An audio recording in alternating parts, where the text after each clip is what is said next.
This happened over 10 years ago, so I'll do my best to recount everything accurately. When I was around 13, we lived in a house with a balcony that connected both my mom's bedroom and mine. Each room had big, double glass doors that led out to it. The balcony faced the street, and there were 2 trees right next to it, one of which I often used to climb up and down. One night, when my mom and brother weren't home, I was lying in bed reading under a dim light. It was quiet, but then I heard rustling in one of the trees outside. At first, I didn't think much of it. Possums and bats were common in our area.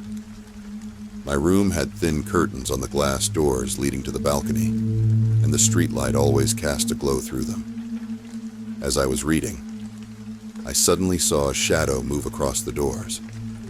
I froze. The shadow was tall, definitely not one of the neighbor kids I knew, and certainly not my mom, who was only about 5 feet tall. Whoever it was moved slowly, creeping like they were trying not to be noticed. I turned off my reading light immediately and sat there, frozen like a deer in headlights. Thanks to the streetlights behind them, I could see the silhouette clearly, but I was sure they couldn't see into my room. The figure moved past my doors and out of sight. My mind was racing, but I stayed completely still, hoping they'd just go away. Then I heard it. The sound of someone trying to open a glass door. It wasn't mine. It was my mom's. I didn't know if she'd locked it before she left, and I wasn't about to take any chances. Moving as quickly and silently as I could, I got to my bedroom door and locked it. My heart was pounding as I pressed my ear to the door to listen. The person was still jiggling the handle on my mom's door, but it sounded like they couldn't get it open. I felt a wave of relief. At least the door was locked. I kept telling myself, they'll realize they can't get in and leave. They'll just leave, right? I heard light footsteps again, moving back along the balcony. My heart sank as I saw his shadow stop directly in front of my glass doors. I froze, barely breathing. He couldn't see me. He couldn't possibly know I was watching him. Then I saw it, a shadow of his hand reaching for my door handle. That's when my heart truly stopped. Had I locked the door earlier? I'd been out there earlier in the day. What if I forgot? The seconds before his hand reached the handle felt like an eternity. But when he finally tried to open the door, it didn't budge. It was locked. I let out such a deep sigh of relief that I immediately worried he'd heard it. After that, he started pacing back and forth along the balcony. I didn't have a mobile phone because my mom thought I was too young, and the landline was all the way at the other end of the house. But I was too terrified to take my eyes off this man, even for a second, to call for help. I sat there silently crying, tears streaming down my face, praying over and over that he would just leave. Then he stopped pacing. The balcony went quiet, and I heard him speak for the first time. I could just break the glass, you know. I froze again, too shocked to even process what he'd just said. But before I could react, I saw headlights turn the corner of my street. The car slowed and then stopped at our property gate. My mom was home. As soon as the lights hit the house, the man moved out of sight. A moment later, I heard a loud thud as he jumped off the balcony. When my mom walked in, I completely broke down. I was crying so hard I could barely speak, but eventually, I managed to tell her what had happened. She called the police immediately. They came, but they never found anyone. However, one of our neighbors later reported seeing a truck parked on the street. The truck matched the description of a vehicle linked to reports of attempted child abductions near my school, a block away. The police suspected that the man had either followed me home or seen me walking back and figured out where I lived. And then he waited for me to be alone. Even now, all these years later, the memory of that night still makes my skin crawl. I'm just thankful I remembered to lock those doors.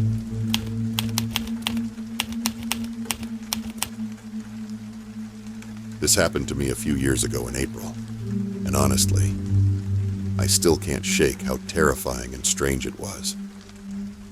I was home alone that morning, getting ready for my 12 college class. As usual, I opened my blinds to let some natural light in, and that's when I noticed him. A man, probably in his mid-30s, wearing a baseball cap. He was wandering around my property with his hands on his hips, walking like he owned the place. It was so weird. Our yard overlooks 5 acres of property, and since I live in the Pacific Northwest, the view is pretty scenic. At first, I thought maybe he was some worker my mom had hired for the renovations we were doing. Maybe he was just admiring the view, but something about him made me uncomfortable. He walked to the side of the house, out of sight, and that's when I decided to go upstairs for a better look. From there, I could see him in the front yard and driveway, wandering around, looking at the house, checking things out. He still hadn't seen me, so I quietly called my dad to ask if we'd hired anyone to come by. He didn't think so, but said he'd call my mom to double-check and then get back to me. While I was waiting for my dad to call back, I noticed the man's car. It was a white Honda parked parallel to our front door, but it didn't have any license plates. That's when I really started to feel uneasy. The man still hadn't noticed me, so I used the opportunity to arm our security system. I figured if he tried to break in, it would automatically alert the police. I kept telling myself, if this guy is supposed to be here, he'd have knocked or rung the doorbell by now. But he hadn't done either. Just then, my dad called me back. Neither he nor my mom had hired anyone to come by. My dad told me to call the local police station immediately. I quickly made sure all the doors and windows upstairs were locked before heading downstairs to make the call. I explained the situation to a woman at the station, but instead of sending someone out, she gave me another number to call, the emergency dispatch line. I dialed the number right away, but instead of reaching someone, I got an automated message. Thank you for calling. Town name, non-emergency hotline. Nobody is available to take your call right now. If this is an emergency, please hang up and dial 911. At this point, I was beyond irritated. 15 minutes had passed, and this weird guy was still lurking around my house while I was home alone. Apparently, that wasn't enough of an emergency for the local police department. Frustrated, I hung up and called 911. The operator asked me a series of questions about the man's appearance before alerting officers to head my way. It felt like forever. I couldn't believe how slow they were being. I was a young girl, home alone, with a strange man wandering around my house, and nobody seemed to be in a hurry. Finally, after what felt like an eternity, the operator said she had alerted the police and agreed to stay on the line with me. I went back upstairs to check on the guy. Now, he was sitting in his unplated Honda, either listening to some radio show extremely loudly or on a phone call with someone through his car. A man's voice was booming from his speakers. Then, out of nowhere, I heard the unmistakable tone of someone hanging up on me. The operator was gone. I was confused and still trying to process what happened when an unfamiliar number started calling me. I assumed it was the operator calling me back, so I picked up. Instead, I was greeted by heavy breathing. Slow, deliberate, and deeply unsettling. I hung up immediately, my heart pounding, and dialed 911 again. At that point, my calm was gone. I was officially panicking. The new operator already knew my situation and address before I could even explain. She reassured me that the police were on their way. But by now, 20 minutes had passed, and the man was still sitting in my driveway. No cops in sight. I live in a small town. There's no reason it should have taken this long for them to get here. Finally, I saw the guy start to leave, just as the cops pulled in. They stopped him at the end of the driveway, asked him a few questions, and then one of the officers came to my door. He handed me a sketchy-looking flyer and said it was just a landscaper. He said he had an appointment. I felt a mix of relief and frustration. On one hand, it was just some guy doing his job, apparently. On the other hand, why hadn't he knocked or announced himself earlier? I called my mom to let her know what had happened and told her what the cops said, that it was just a landscaper she'd hired. Her response chilled me to the bone. I can assure you we never hired a landscaper. We don't even need one.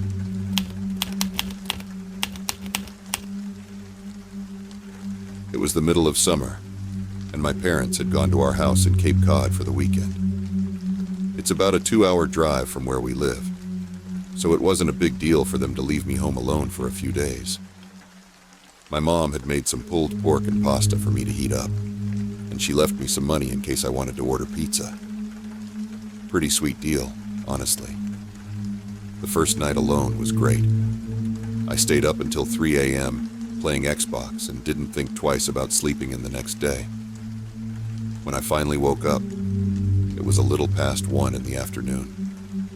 I had plans to meet up with my friends at 3 to play some street hockey, so I groggily dragged myself out of bed and stumbled into the shower. Here's the thing. When my parents aren't home, I go all out with my showers. I'm talking 45 minutes, minimum. I was scrolling through Reddit and Twitter, just enjoying my time, when I heard something that made my stomach drop. The front door opened. The bathroom is directly up the stairs from the back door, and it's an old house, so the sound of the door opening and closing is loud and distinct. I froze. I knew for a fact I was supposed to be alone. For the next couple of minutes, I stood there, completely still, trying to hear anything else. But there was nothing. No footsteps, no voices, nothing at all. I told myself it was probably just the wind, or maybe my parents had come home early. So cautiously, I turned off the shower, wrapped myself in a towel, and decided to check it out.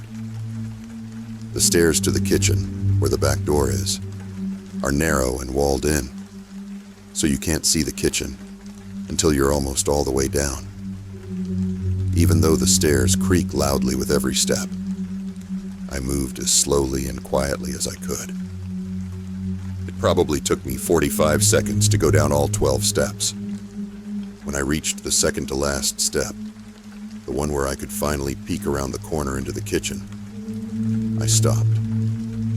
I took a deep breath, trying to calm myself down. This is stupid, I thought. There's nothing there. If someone had come in, I'd have heard more noises by now. No one's just standing in the kitchen for this long. I mentally scolded myself for being so paranoid, even chuckling at how ridiculous I was acting. With that, I walked down the last 2 stairs like normal and turned the corner into the kitchen. And that's when I saw him. Standing about 2 feet away from me, in the middle of my kitchen, was a man. He was perfectly still, staring straight at me, with this massive, unnatural smile plastered across his face. The thing I remember most vividly wasn't his face, or even his smile. It was his arms. They weren't hanging at his sides like you'd expect. Instead, they were in this strange, almost inhuman position. They were twisted and rotated unnaturally, almost completely backward, and slightly lifted behind him. It was the most abnormal, unsettling thing I'd ever seen. I swear, I almost had a heart attack right there in the kitchen. Looking back, I can see how horrifying the situation was, but in the moment, instinct just kicked in. I took a step toward him and punched him as hard as I could in the jaw, though it was more of a half punch, half slap that shoved him toward the ground. The second I made contact, I turned and bolted up the stairs. I was in such a panic that I dropped my towel in the kitchen, my heart pounding so hard I thought it might explode. I sprinted into my room, slammed the door shut, and locked it. Without thinking, I shoved a chair under the doorknob, like you see in the movies. Then, I grabbed my phone and called 911. Barely holding back tears, I explained to the operator what had just happened. I was sitting on the floor of my room, practically curled up in a ball, staring at the door and praying the police would show up soon. That's when I noticed the light coming from the gap under the door. It was gone. He was standing right outside my door. There's no way to describe the absolute terror I felt in that moment. I was paralyzed. I couldn't move, couldn't even breathe. All I could do was stare at the shadow, shifting ever so slightly beneath the door. The 911 operator kept saying, "Hello? Sir, are you there? Hello?" But I couldn't answer. Even if I'd wanted to bring the phone to my mouth, I don't think I could have moved my arms. I sat there, frozen, for what felt like an eternity. Then, slowly, the light returned. I heard the faintest creak of the floorboards as he stepped away, heading down the hallway. It went silent after that, but I couldn't move. I stayed curled up on the floor, terrified he'd come back. Finally, I heard banging on the front door. Then came the sound of 2 officers entering the house. The relief I felt in that moment was overwhelming. I unlocked my door and opened it to find them standing there, and I nearly broke down in tears. After that, my parents stopped leaving me home alone. Thank God for that. I check every single lock in the house before I go to bed now, without fail. Even so, I still have nightmares about that night. My heart races every time I see someone standing unnaturally still, but I'm managing. The scariest part. Even after working with sketch artists and going through lineups, the police never found him. Whoever he was, whatever he wanted, I still have no idea. And every time I look outside, I half expect to see him standing across the street under a lamppost, smiling,